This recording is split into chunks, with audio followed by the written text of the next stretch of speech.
Have you ever been in a crowded room, smiling, talking, nodding along, yet deep down, you feel completely detached, as if your mind is somewhere far away? You look around, and while everyone else seems to thrive in the noise, you sense something missing, something real. Or maybe you've chosen to walk away from an event, not out of rudeness, but because every conversation feels like a script you've heard 1,000 times. People call it being distant, strange, or aloof. But what if it's none of those? What if the truth is you're not withdrawing because you dislike people, but because you see through the surface? What if you're not antisocial, you're simply searching for depth in a world addicted to the shallow?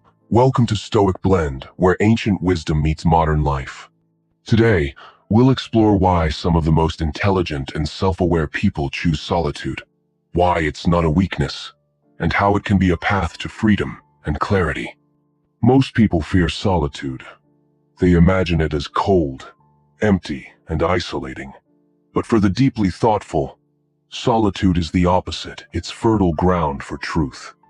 You're not antisocial. You simply understand that not every gathering enriches you, and not every conversation nourishes your mind. In a society where small talk is a daily ritual, those who see beyond it often feel the weight of pretense.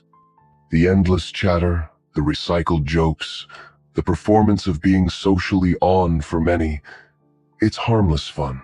But for someone attuned to deeper realities, it feels like noise interrupting a clearer signal inside. And here's the paradox. This isn't about rejecting connection. It's about rejecting false connection. The Stoics, much like Schopenhauer, believe that truth is rare in the crowd and precious in stillness. Ordinary conversation often skirts around reality, dressing it up in politeness or ego. The more you notice the game, the harder it becomes to play along. Imagine sitting across from someone, realizing that every word is rehearsed, like watching a stage play rather than engaging in real exchange. This moment isn't cynicism, it's awareness. It's the quiet realization that much of life is spent pretending, and once you've seen through the curtain, it's impossible to unsee. The Stoics warned us, life is short, time is precious. To give your limited days to the trivial is a kind of self-betrayal, and when you understand that, your choices change. You spend less time in the crowd, more time with books, in thought, or in nature, not because you're not antisocial in the way people think, but because you're loyal to something more meaningful than popularity. Still, solitude isn't for the faint of heart. To sit with yourself, without distraction, is to meet the unfiltered truth of your own mind. For many, that's terrifying. But for the intelligent and self-aware, this confrontation becomes a source of strength. Alone, you can think without censorship, dream without interruption, and listen to the quiet voice that gets drowned out by the world's noise. The Stoics embraced this idea. They taught that freedom comes not from constant movement, but from inner stability. You carry your stillness into the chaos, and while the world rushes, you remain anchored. You stop chasing the approval of strangers. You stop performing for the crowd. Instead, you start living for the truth, your truth. There's also a price to seeing clearly. Awareness and suffering often walk side by side. The more deeply you understand the nature of life, its impermanence, its illusions, the more you feel its weight. But in Stoic thought, this weight isn't meant to crush you.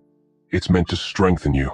Like gold in fire, the mind is refined by facing reality, not running from it. This is why some of the wisest, most peaceful people you'll meet might appear reserved.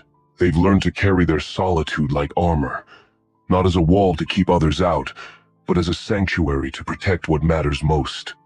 Detachment is another key piece. In a world addicted to validation, the refusal to be defined by the crowd is a quiet act of rebellion. You no longer bend yourself into shapes to fit in. You choose your values, your pace, your path. You measure success not by recognition, but by integrity. And the moment you stop needing to belong everywhere, you begin to belong fully to yourself. This independence can feel dangerous to those still trapped in the cycle of approval. But the Stoics would remind us, true strength is the ability to stand alone when the truth demands it. Solitude, then, is not about exile. It's about renewal.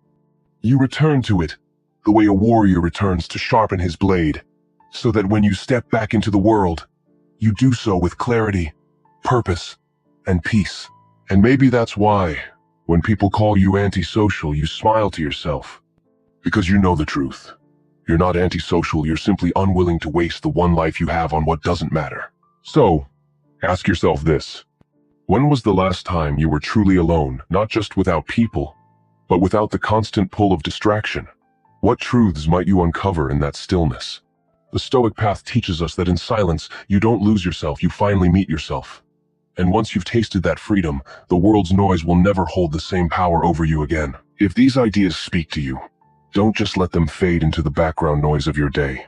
Carry them forward. And if you want to keep exploring the kind of wisdom that transforms the way you think and live, subscribe to Stoic Blend. Join a community that values truth over trends, depth over distraction, and the courage to walk your own path. Because in the end, your mind is your greatest ally, and it deserves the quiet space to grow.